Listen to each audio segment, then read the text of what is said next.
Happy Sunday, my lovelies. I think it's, can't remember the name of the guy who says that, but it's very appropriate. Thank you all for being here, sacrificing your Sunday, but I promise you, you will learn a lot of information packed into this as usual. So let's just jump in. We're going to talk about a lot of things today. And of course, none of this is ever financial advice. It's only edutainment. And where do all the questions come from? They come from Patreon. And it's the beginning of the month. And believe it or not, there are a few spots available for anybody who's interested in joining the community. And it's rare that happens. But anyway, it's good to have some new people in too. So the very first question of the day, and this whole, just to go back to the questions that come in, every week they're very different. And the questions reflect the temperature of the room, the issues that are on people's minds. We're going to talk about all of the stuff that the whole world is talking about now as well, like the emergency Fed meeting on Monday, what's happening in Switzerland, what's happening in Germany, what's happening with big global money center banks, what else is going to break, what are central banks doing around the world, how does AMD versus NVIDIA play out, how do I make perpetual income, a little bit uncovered calls. We're going to talk about pair trading again.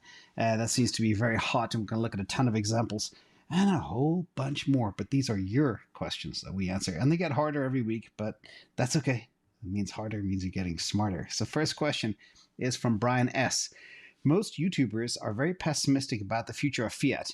How come this time should be different than 1920, 1970 crash, or so we this time around can't recover, or are they all wrong? So there's just a whole bunch of interesting stuff happening. One is the mountain of debt, the $300 trillion of debt. Governments for many years now have been accelerating the ability to print money, therefore accumulating more debt. And we saw last week how the debt cards are beginning to shuffle. We'll talk more about, again, some of the problems in the world today. But first of all, let's go back in history. For those who may not know, you mentioned the Great Depression and the 1970s crash, i.e. 1920s, 1970s. Every 50 years, something bad seems to happen. By the way, add 1920 plus 50 equals 1970. Add 50 plus 1970 equals 2020. Here we are. But what each of these events brought about.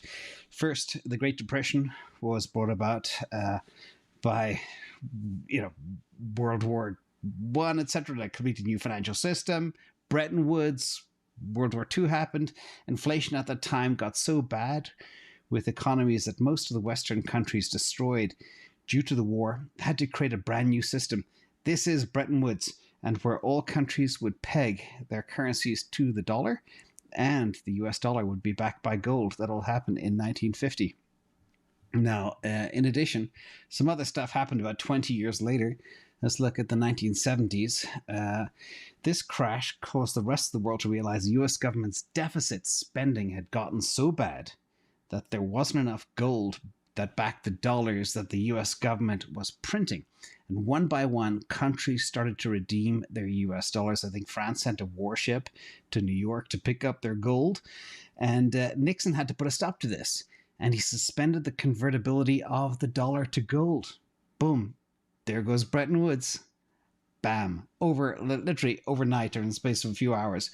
And it created the monetary system today, where the dollar is a global reserve currency that's backed by nothing. Okay? And there was a lot of other sidebar arrangements done around the black money stuff called oil, and how defense was exchanged for supplies of oil, etc. But now let's go to this. This is the real issue. This time, it won't be different. As you can see, in many of our examples, the existing monetary systems at the time didn't survive. Each time, governments ended the existing system and replaced it with a new system. So the answer to your question is yes, this time won't be different. This next crash, we're going to see the end of the dollar-based system. Central banks are going to try convert to a US central bank digital currency system through the Great Reset. And the plans for the Great Reset and the building of central bank digital currencies show that not even central banks believe that the current system is going to last much longer. Hence, what we call the arms race. This is Ida Auken. We have a lot of people in Scandinavia. She's a member of Parliament of Denmark and also a proud member of the World Economic Forum. And everything is going to be fantastic in 2030. You will have nothing and you'll have no privacy. But you know what? Life will never be better. How do we get some of that? Well, it's happening. Even we saw last week the Australian central bank was wiped out, completely liquid, but they were lucky. They could print their way out of their problem. So it's like when you sit back and look at all the stuff breaking before our eyes, it is flabbergasting, but we can't say it wasn't expected. What is expected is the pace of change of how things are breaking. And we're going to talk about that next. Next question that's on your minds. This is from Jellybean. When the Fed finally pivots, will it be a decision made of their own free choice or from having their arm twisted? For example, in response to data like CPA dropping significantly, arm twisted, something bad breaking, a US pension fund margin call, etc., like what happened in the UK. There's a second part that's also related. We're going to smush these two together and talk about them both because they're both kind of connected. As I say, everything is connected in this world. Morgan Stanley said something is going to break. Would you do analysis of what things could be breaking? Credit card, delinquencies, war banks, failing again, etc. There's two contango. And so much has happened. It's been a sleepless couple of nights here on this end, but let's try and tackle both of these things very quickly. A reminder, if anybody missed the first question, what could cause the Fed to pivot? Now, I wish, stepping aside for a second, I wish they were, as they say, data-driven, but they're not. The changes that they're making now don't impact the economy till 6 to 12 months down the line. So they've already smashed everything, and they haven't even finished, which is funny. Inflation is coming down, no ifs, ands, or buts. We're beyond peak inflation, but there are some sticky elements to it. And then what's going to break? Well, stuff's already breaking. First of all, let's define pivot. As I said before, and I'll say it again, pivot is a change of course or a change of direction, okay? And that's an example of some of the Fed policy pivots in the past. Again, it doesn't mean going from increasing 75 basis points to cutting. No, it means slowing the pace of change or going from quantitative tightening to quantitative easing. It could mean stopping quantitative tightening. That in itself is a pivot in my mind. It's a change of course or change in direction, or even a change in mentality going from being hawkish to dovish, etc. But let's talk about the fractures in the system because this is what everybody's really worried about right now today. And here I just grabbed some headlines. Literally, you just Google financial news and you'll see these things pop up on your desk. So Credit Suisse is at a critical moment. Everybody's worried about that. And I could go into detail as to why it's a massive problem, but it is extremely illiquid right now. Australia's Reserve Bank bankrupt. Yeah, they lost $37 billion, largest ever losses, but they print more money, so it's fine. Bank of England did their huge pivot, went from hardening hawkish policy to immediately cutting taxes and spending more money, running the money printers. And then another article from Bloomberg, I think, was trading like a Lehman moment. Credit Suisse, Deutsche Bank suffer from distressed valuations as the bank's credit default insurance nears 2008 levels. Those of you who weren't around in 2008, that's when the CDS credit default swap levels redlined and everything broke. We are worse than we were in 2008. That's why I said GFC 2022, Global Financial Crisis 2022, or Lehman 2.0. When you see those words, you know what I mean. So we have entered a new phase in the last week, one where cross assets are beginning to unwind and there's surging volatility in what are supposed to be the safest assets across there. They are fixed income instruments, bonds, etc. They're smashing all over the world at an accelerated pace and everybody's getting nervous. And this has a lot of knock-on effects. Let's talk about some of those now for a second. First of all, Fed alternatives to stopping QT. If we think about all of the stuff that goes into a pivot, I'll try to tackle the number one, QE versus QT, hiking versus cutting rates, etc. But here you can see the bond market is crumbling. That's bad for Wall Street and Main Street. Liquidity is drying up. As I say, no man, no fun. This is a big issue. You've got safe havens like Vanguard. They have a $500 billion fund, total bond market index. It's lost 15% in a year and has the worst ever in the history of bonds. Then the TLT, which is the 20-plus year Treasury bond fund, that's down 30% for the year. This is what's happening. Rates go up, they break things fast. Talking about this for months and months. Okay, but stuff is breaking even faster than I expected, what I call financial Armageddon. There are cracks all over the place. Second, QT is proving almost impossible. So Wall Street Silver had this great tweet. The Fed has in the last 6 months managed to reduce its balance sheet from 8.96 trillion to 8.8 trillion, a reduction of 2%, and the market's already in trouble.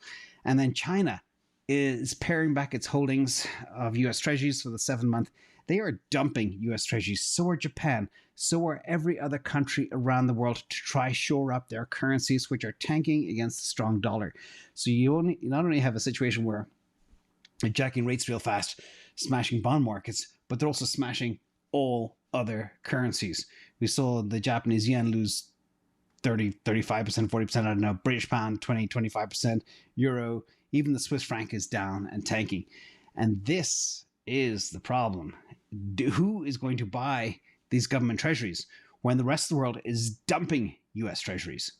Again, it's just beginning to happen, and it's really bad. This whipsaw of markets will expose the weak hands as well across asset managers, hedge funds, money center banks, and we're beginning to see cracks in Deutsche Bank and Credit Suisse, and this could further roil markets. Now let's talk about this.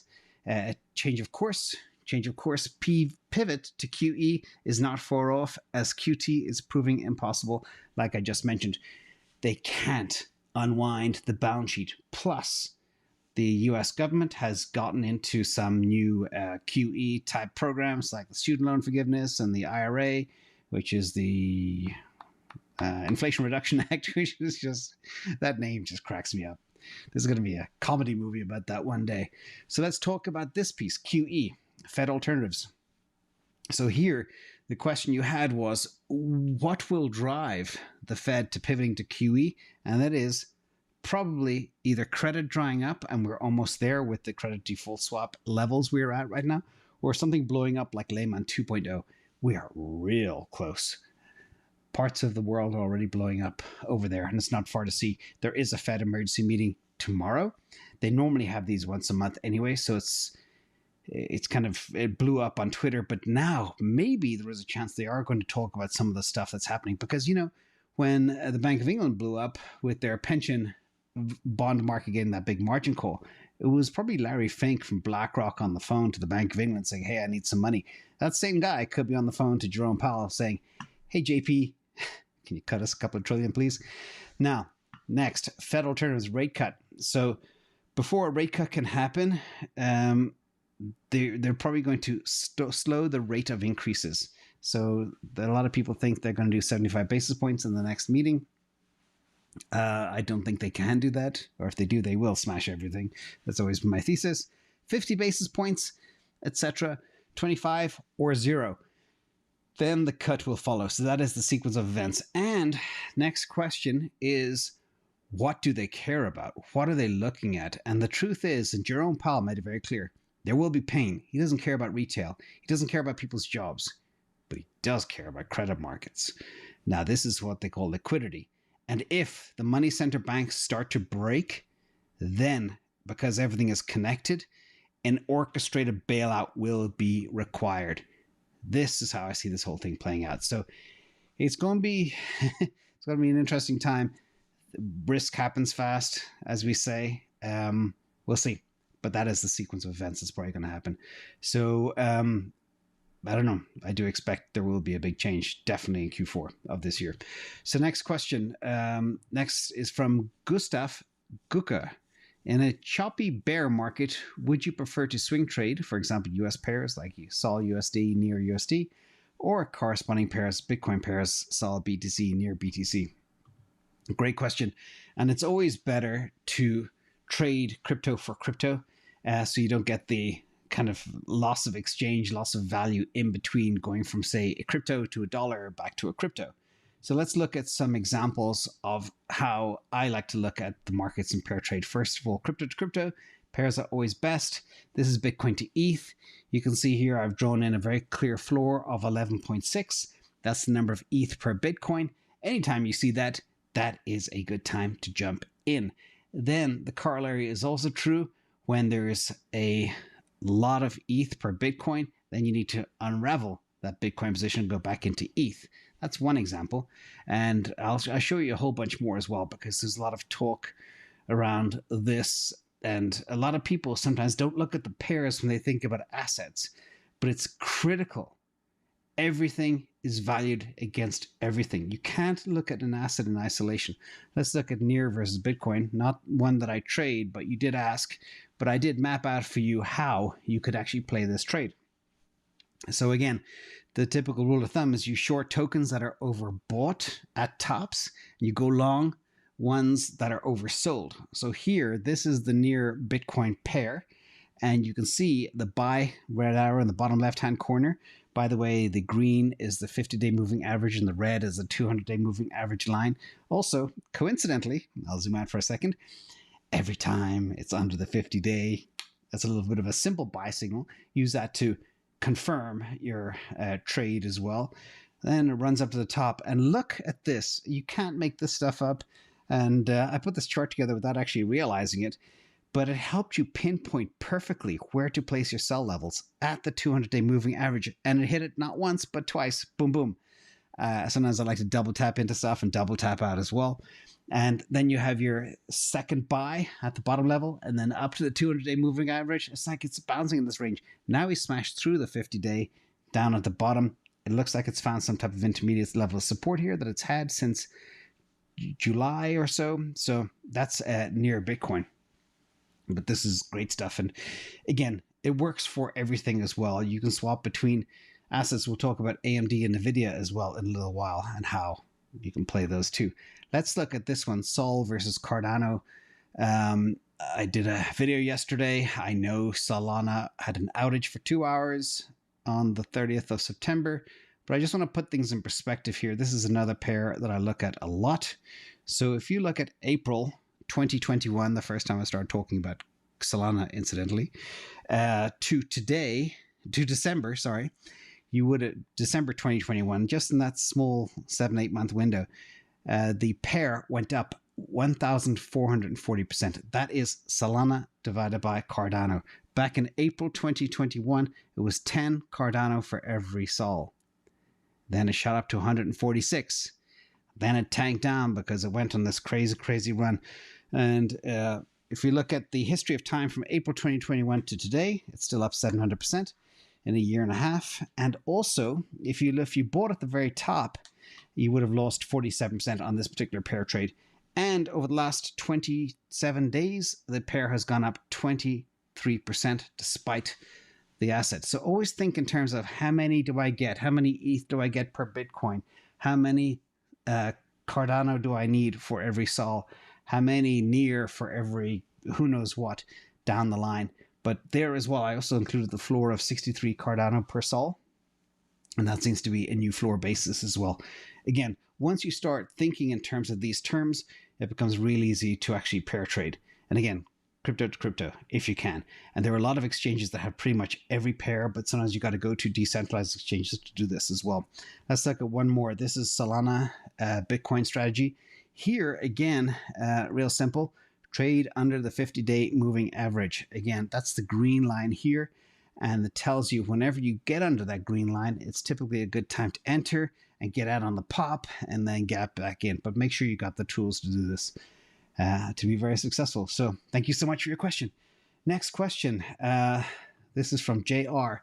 When you have bought your first crypto at all-time highs, Bitcoin, ETH, SOL, cleared your portfolio to the top 3, and have doubts that ETH will reach former all-time highs, would you swap your remaining 3 ETH to SOL for trading and to reach your goal to have 300 SOL until 2030?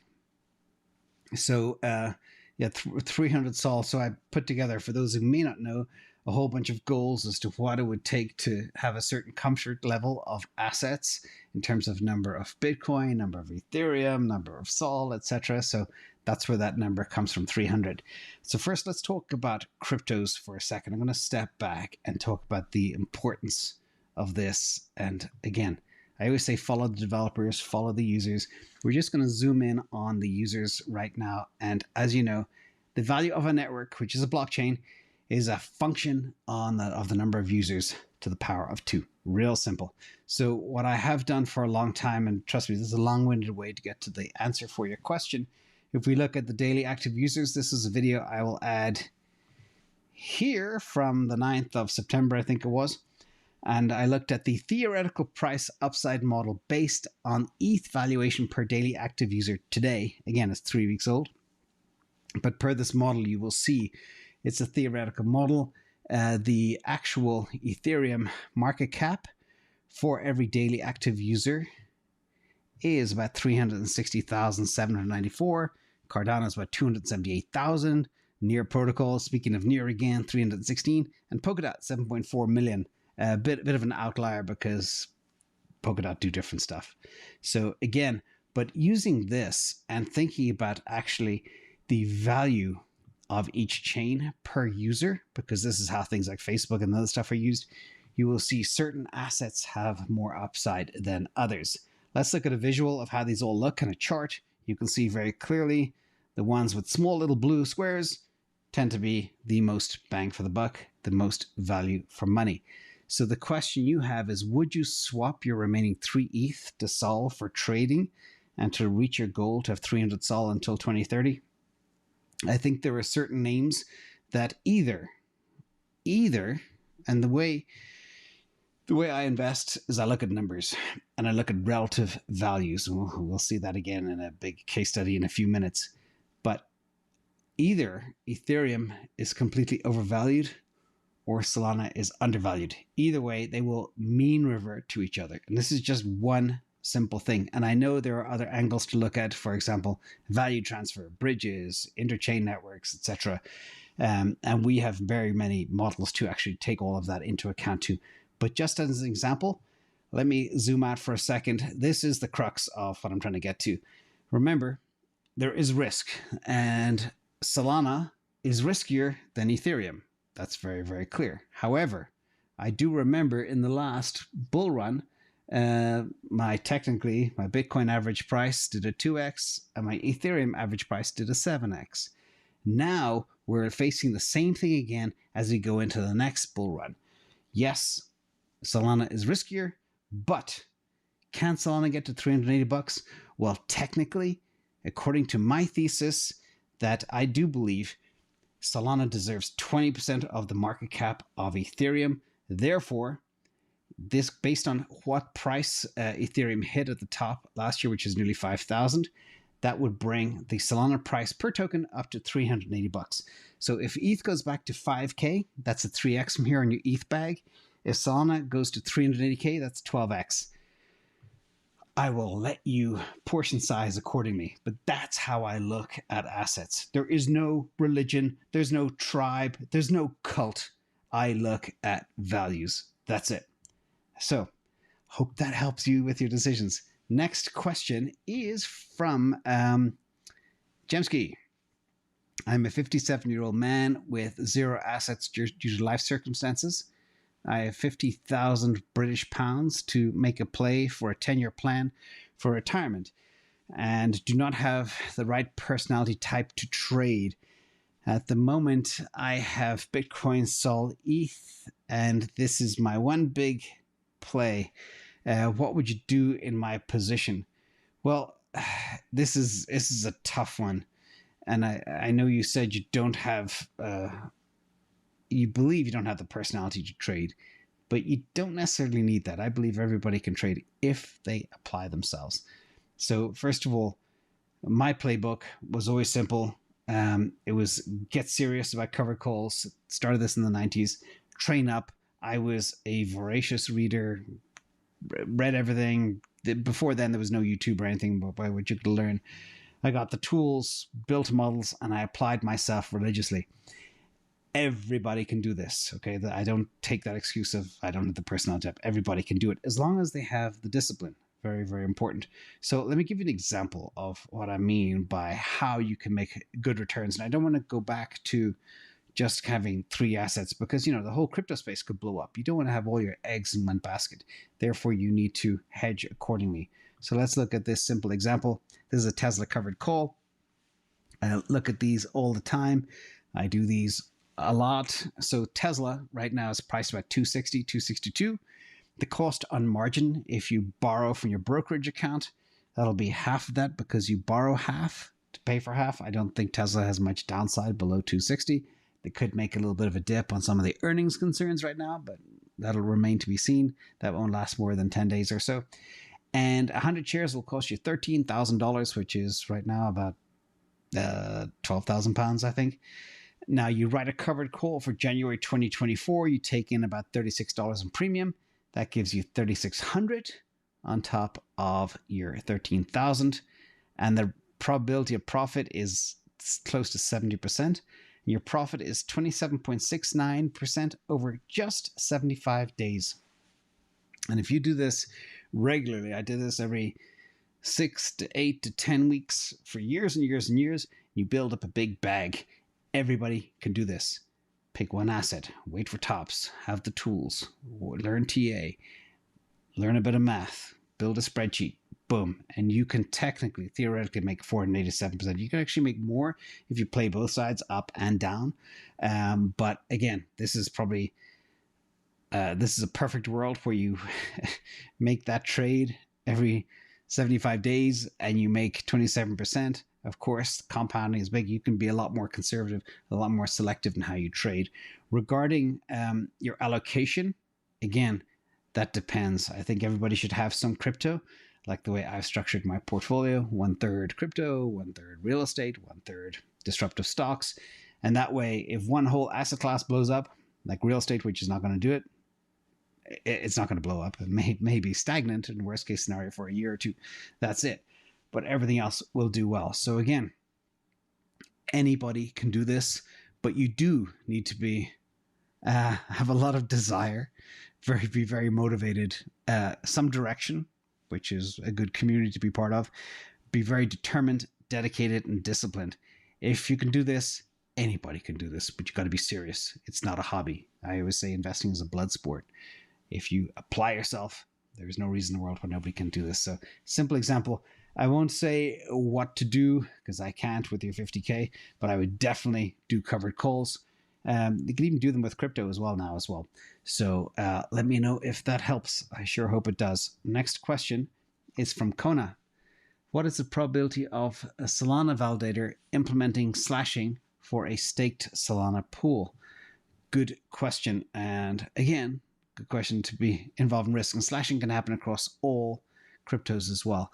So unlike proof of work, where off-chain capital expenses are deployed at the time of block construction, proof of stake require capital risk model in order to prevent bad actors from malicious voting. And this keeps the whole system honest. Slashing rules allow for punishing these bad actors and is done by removing the offender's deposit stake from circulation. Now, the trade-offs is optimization because slashing produces latency. For example, if a validator casts votes before the memory has been synced to disk, as a result, there's greater risk of corrupt local state. Now, Solana is looking to implement a system of 100% slash in cases where the node is being malicious. And if they try to violate any safety rules, they will be slashed 100%. And this will allow the network to continue operation without delays, without the entire network locking up. And without slashing, after a safety violation, the entire network will halt. And a similar approach is used as kind of an optimistic approach. So again, think of this as an effective insurance policy for the network. Now, 100% slash is very extreme, very rare in our minds, and we do believe the system is designed to combat such a scenario, such as these malicious actors.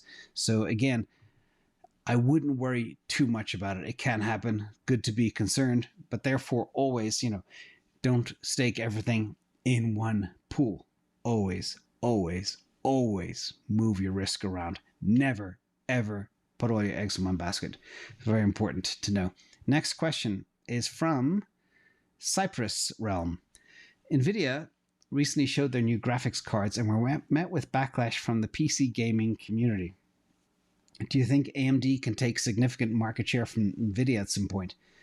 Good question. And I get a little bit out of my depth. I do know a little bit about NVIDIA to be dangerous, but was not aware of the PC gaming industry backlash. So let's talk about their new cards for a second. There was a lot of backlash on what they call the RTX 4000 cards because the price tag. They are super expensive. The top one here is nearly $1,000. And the 12 gigabyte and 16 gigabyte cards are about $900 and $1,200. And the 24 gigabyte will cost you $1,600, which probably upset a lot of gamers out there. So I understand that. And the exorbitant price led to fierce criticism in the community, as gamers probably have a lot of other expenses too, maybe like the games themselves. But the other thing that's also hurting is the fact that sometimes these cards, for example, in Europe, have a lot of sales tax on top of them, like VAT and foreign exchange costs as well are hurting people. And this is why people are kind of freaking out. So let's look at the factors driving the prices. Over the past 2 years, obviously, prices have gone up because of more demand, because of lockdowns. People were using these cards for GPU mining on Ethereum, for example, and miners were willing to pay a huge amount of money for these. It was more like whatever it takes, you just got to buy them. And lastly, there's also a global chip shortage, and it led to a whole bunch of supply chain bottlenecks. So it meant that NVIDIA had a lot of pricing power. But now the pricing dynamics have changed radically. There's lower demand. Supply chains are a little bit fixed right now. ETH has gone to proof of stake. There are a ton of cards on the secondhand market too. And there's other headwinds too as well for the companies. But let's dig into your question regarding market share. I can't tell you whether or not AMD has good gaming graphics cards. I don't play video games, but I will look at the financials. It's easier for me to tell. So if you look very quickly here, these are the annual results. Blue is revenue, red is net income, and yellow is cash flow. I compared AMD in 2022 to NVIDIA 2022. You can see very clearly NVIDIA spins off a lot more cash flow, and the revenue slightly higher for NVIDIA as they go forward. Now, that's just one aspect, but let's look at one other that's very important. Is AMD is a cheaper stock. It doesn't trade at as high a PE ratio. I do believe NVIDIA has the AI edge, and I believe AI is extremely important for the future. And NVIDIA also has some secondhand market headwinds. And looking at the NVIDIA price target from analysts, it is $236, and AMD is $132. So this is a really, really interesting one. The gainers that could be had. And I know that NVIDIA trades at a higher multiple, but if you look at the price targets compared to each, the gainers for NVIDIA is 94.88% and AMD is 108.33%. So this is what I'd call a tie. I don't think it matters what you invest in. I don't know if AMD will get any gamer market share. I know that NVIDIA grew out of the gaming graphics cards business, but now they're moving into the AI business much faster, much harder. But from a traditional stock valuation perspective, this one is a tie. And I'm questioning also whether or not I was very tempted last week to buy more NVIDIA when it fell down to $121, $122. But after doing this analysis, even for myself, it's like, well, yeah, I don't get too excited about 100% gain. But it's not bad. But we'll see. But here, AMD looks cheaper, and you might get more returns out of it. But I'm not able to address if they will steal PC gamer graphics cards, and there's a lot more to it. I mean, the world is driven by demand for AI chips and chips that are in vehicles to sense things, etc. That's where all the money is. I don't think the money is in people playing video games at home anymore, especially as games go online and as games go onto the blockchain once they build better games. That's as far as I know. So hope that helps with your decision. Next question is from Chansey. Is USDC still the most stable stablecoin? Being in the UK, I need to temporarily allocate some weakening British pounds into a stronger USD-based stablecoin.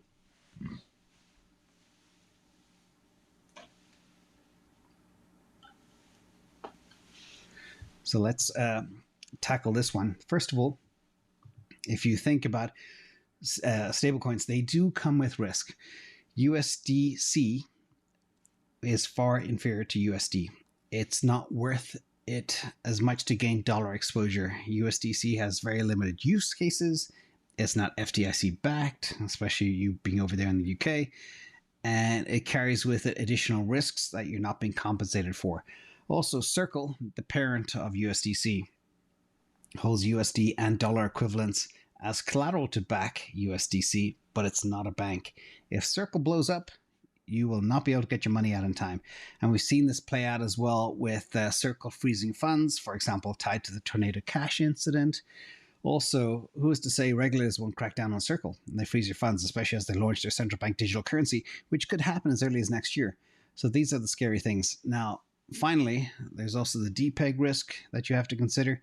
And in the past year, we saw what can happen with DPEG risks. And remember also, 1 USDC is equal to 1 USD, I should say. And you're not getting much return on that right now. I think on Aave, you get about 1.5%, but that is not enough to compensate you by no stretch. In addition, let's look at the chart, which is more important. I think it's too late for you to seek refuge out of the weakening British pound because the damage is almost done. It shot down to 103.4, 103.3 to the dollar, and it bounced right back, and right now it's trading at 111. So I think we saw the floor for now. Again, I think the UK has some fiscal problems, especially with the activities they're doing. There could be more damage, but going under parity, I don't know if it's worth your time changing out at this stage of the game. The time to do that would have been 3 months ago to buy Bitcoin straight with your British pounds, swap them in like what all the other people are doing. Forget going from one fiat to another. Just go to kind of a hard asset if you can buy it cheap. That's what I would do in that situation. Not financial advice. Next question is from Crypto T.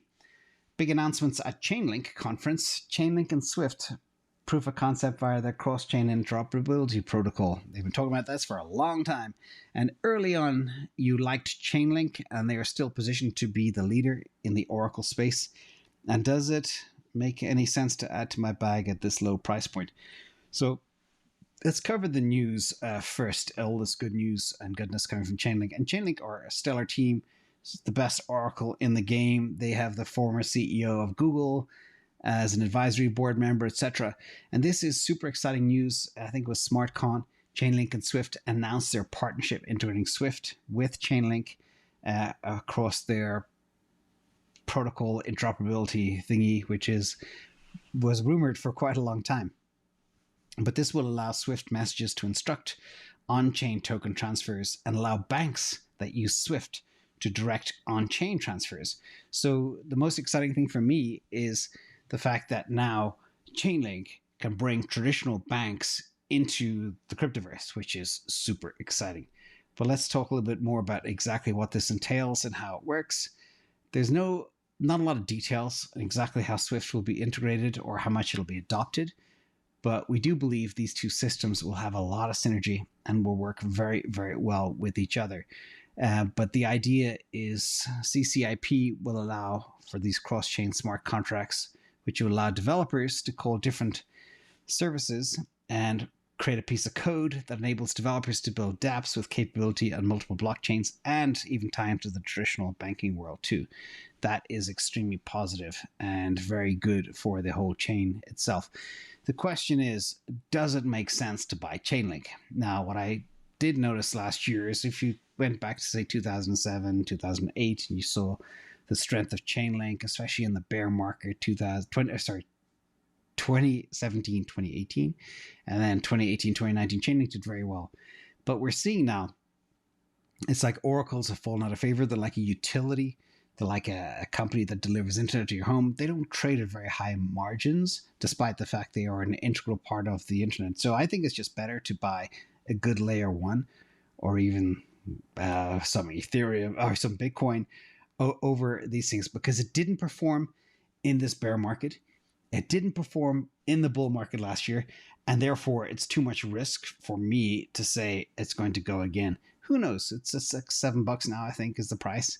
It is super cheap, historically based, but it's just been floundering, and I don't like things that flounder. I'd rather have a guaranteed 5x than something that may 2x over the next bull market. And I don't have the patience either. So Hope that helps, but it is extremely positive news for the whole space as well. And finally, big thank you, everybody. This is our new Elsa. She is a sloth. She was found with her legs frozen, paralyzed from a fall from something, but she has been healed and she's better, and now her legs work again. So climbing up and down trees all the time, which is awesome. Thank you for that, and Elsa too. And of course, subscribe to the channel, like the content if you like. That was over 40 minutes. Sorry, big one today. Covered a lot of ground, but these are the things that you all need to be thinking about. So super impressed with the questions, like I am every week. Now let's jump to some audience questions live. And from Bill Wammers, how are you? Laymen are underwhelmed by AI Day and delivery figures below consensus. How you prepare for start of market trading with respect to Tesla? So Tesla's funny. I bought a nibble on, I think it was Thursday at around 270, but waiting to get. I do believe earnings will be good. I like Tesla always in the latter half of the year, Q3, Q4 does well. They did have some headwinds. They had delivery problems. They have the cars, but they couldn't put them on trucks and deliver them at an effective rate because the cost of shipping cars to buyers has been very expensive. So that's been a big problem. They did miss, I think, delivery by about 1,100 or 11,000 units. I'm not sure exactly, but the production is there, and that's what matters. And they will be sold in Q4. So basically what you're doing is deferring the pain from Q3 to the gain in Q4. So that's positive. In terms of the AI Day, it was not about having a working robot. They really only started in Optimus 6 months ago. What they achieved in that time was not to build a working robot, but was to design the robot so it could be manufactured at scale at a very low price point. They took their playbook from car manufacturing and applied it to robots. But what was even more stunning to me, okay, and this shows you the cojones, whatever they call them, that Elon Musk has. They laid out exactly all of their specs as to how to build a robot for the world to see, because they're so confident the world can't do it like they can. That's how good they are. It's like they're making a lot of their patents available and sharing their battery technology. They know nobody can touch them. That is powerful. And the fact that they made the robot pick up a watering can and pour water in the plant, that in itself is quite difficult. Pick up a box, move metal things in a factory. It's all impressive. But the market and analysts never understand Tesla. For me, if it falls, I buy more. If it goes to 250 tomorrow, buy more. If it goes to 241, buy more. Just keep on accumulating, because I can't find a better risk reward right now as well out there. So I think after watching AI Day and digesting it and then thinking about what they did and what they're doing, what they're planning to do, it's very clear that robots will be a huge part of their manufacturing and their business going forward. And I do believe in the next 5 to 10 years, it'll be far bigger than their car business. And that's what's exciting. This is massive disruption, but it takes a long time for it to go into play. So from that perspective, we'll see. 2112 Working Man, thanks for the random input you offer with Patreon and for the support of the animals. You have a good heart. Oh, thank you so much. And thank you for being Patreon. KPM's are off the charts. Thanks, Roy. Where are the questions? Jabba, Tesla's the best. Yeah, Tesla is, again, it's, as I think it was Hey Dave said, they've got 4 S-curves colliding at the same time. And that is stunning. And their products sell themselves. Their products are incredible. I was thinking about just last night how I drove BMWs exclusively for 25 years, changed them out every 2.5 years, nonstop. But I remember the headache. There'd be a little light would pop up, or I'd have to go in for an oil change or get it serviced. And it was always a huge thing. It's like, I've got a X sitting outside nearly 4 years. Never had a problem.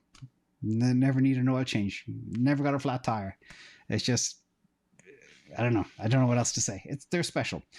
Now, Nikki Bagato, the Extreme Fear Index, I'm wondering how much this will continue moving forward. Yeah, it's weird. It's like, this time is what's fascinating about this time. It's not a sudden crisis. It's been a drip, drip, drip of many crises happening at the same time. War, macro, Fed, interest rates, it's like everything is kind of priced in and the markets have kind of trickled down. But as I say, we're like jumping out of a basement window. If there is, and this is what I do believe could happen, we're waiting for that VIX index to hit 40. It hasn't hit yet in this downturn. Once that happens, it's time to jump in. And that could be that vicious wick over the next week or few weeks or even few days. Who knows? It all depends on what happens with these big money center banks. That's what we need to keep an eye on. What's going to happen with Deutsche Bank? What's going to happen with Credit Suisse? And who, as we learned during the most recent crypto crisis, everything is connected. One domino falls, it'll knock over 20 more. That's what's also going to happen. If Credit Suisse falls or defaults or Deutsche Bank has a big issue, who else is on the hook? And then who's going to pick up the phone and bail them out? And then money printers start again. So extreme fear for sure, but it's different because it's all priced in. I think Shamath Palihapitiya said in the All In podcast, I referenced it yesterday, but nobody understood my reference. He said, even if they shot a tactical nuke, he doesn't believe the markets would even fall. Like normally people think that's the end of the world, but he's like, that was his approach to where we are. So we'll see. Cat with a K. Will all banks have a CBDC, or the ones that don't they won't be able to keep up? Is it better to be in small local bank, or could they go under? Don't understand it all. So all banks are in trouble, but starting with the central banks first. They continue to print. We saw with the Australian case study wiped out, but they're printing another, $37 billion to make up for their shortfall and losses. I think the race is on for a central bank digital currency to squeeze more out of the money. And that is they'll be able to execute monetary policy to control people and also control what they do with their money. So if you get $1,000 in the mail at the end of every month, if you don't spend it within 2 weeks, it'll evaporate. And that's what China is doing right now with their CBDC. They're warning people, spend it. You can't save anymore. We're giving you this digital money, but you got to spend it. You can have it, but only for a short window of time. And that will make the turnover of money or the velocity of money much more powerful. And it'll give governments much more control over the economy. So people can't, say, step out of the market or not spend, not drive the economy forward. And I think that and all the other debt that's going on is causing the whole arms race for CBDCs to happen all over the world, all at the same time. Everybody wants one. And that's why it's so important just to have some type of schmuck insurance, I think they call it, a nest egg, have an ability to be off the grid. Like people store bullets and Bitcoin and gold and silver. It's time to have a little bit of that. Big bank, small bank. I personally prefer small boutique banks. I do not like the big corporate banks at all. I don't trust them. I think the smaller ones have much better safety and liquidity and better service too. Next question. Cato, thanks for what you do. I learned so much. Good. That's the whole idea. Share what we can. And it's a hard time. This is unprecedented time we're living through. But the good news is we'll be out the other side real soon, it looks like. From M. Edin, what does the default Credit Suisse mean for Swiss franc? This would be bad for the Swiss franc, bad for the Swiss economy. And I think it would be bad for all Swiss banks in general, because if there are customers, whether they, Credit Suisse has commercial customers, if they lose money in any downturn, it could be really bad. And also, I think if there is a default of Credit Suisse, I think it's very, very unlikely. But looking at some of the numbers, in fact, I shared some of the numbers earlier today. Let me pull them up because I think it's important that everybody hears these. I just want to make sure I get them right. But it was the actual financial standing of Credit Suisse right now, and make sure I don't screw this up. So Credit Suisse right now has $160 billion in cash. They have $400 billion in call liabilities. They have $900 billion in leveraged exposure, which could blow them up real fast, and $40 billion in equity. So that is a $1.1 trillion hole that they're on the hook for. I don't see them digging themselves out of this hole. But the big thing that it could impact, at least for Swiss banks and the Swiss franc itself, it could make people pull away from that currency and move more towards a dollar. I don't know, like the Swiss franc was always a safe haven currency in the world. But right now, that could really give the Swiss franc a black eye. But we don't know how that's going to play out. Maybe Credit Suisse is going to be just fine. Maybe they'll be bailed out or acquired by somebody. Who knows? But we'll see. Gunnar Fan, where can I buy my own unlimited money printer so I can live a lavish life like the Fed? Good question. It's incredible. Like the case in point in Australia, I'm just surprised the Australians aren't outraged by the Australian central bank stuff, or because of the C19 stuff. I mean, people should be much more angry than they are. It's like, oh yeah, central banks, they just print money, it's fine. But you got to remember, the individual taxpayer is on the hook for all this over time, and the currency depreciates. Let me see.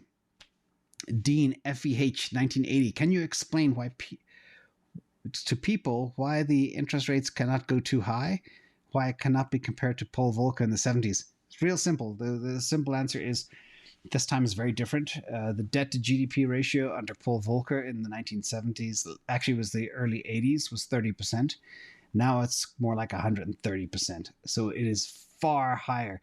Therefore, everything is built on debt. The easy way to think about it is, imagine you're a small business and you borrowed $100,000 and you got a commercial loan that's variable. Maybe it's a fixed rate for a year. That's all going to turn to variable. And now that loan is going to cost you a lot more money to service, and you're going into a recession. Multiply that by 1,000,000 times. That's the problem we have today. Everything is built on debt. There was free money. You know, I preached all last year. I said, borrow as much as you can. Borrow, get a loan on your house. Try to get at least a 10-year interest rate, fixed rate, under 3%. Borrow as much as you can against your property. Try to go to 90% loan to value if you can.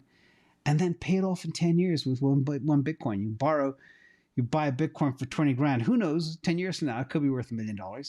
And you have far less to pay back over time. This is the problem. It's just everything is built on debt because the money was so cheap. You just borrowed as much as you can. I'm guilty of that too, but I can manage my risk. So that's the problem, Dean. They can't jack rates. And as you can see, the problem of increasing rates, the UK just started increasing rates a couple of months ago. They smashed their system within weeks. Okay? Australia hit the wall. The China currency is in the toilet. They're trying to shore up their currency. Japan as well. It's just... Anyway, I'm talking too long here. Big thank you as well for your super sticker. Everybody, don't worry. We've been through this before. It's happening again. But it could... This is my hope. All of this could bring about the world being back to normal again, i.e. money printer gets turned on, markets go back up, which is a bad thing, but at least next time they'll know to turn the money printer off again once things start getting hot. So big thank you as well. Dog1, Jabba, Jeff Hammer, Green Candle, Roy, Crypto Dinosaur, and John W. Gula. That's a wrap, folks. Happy Sunday. Go have a good time out there, and I'll see you all tomorrow. Bye.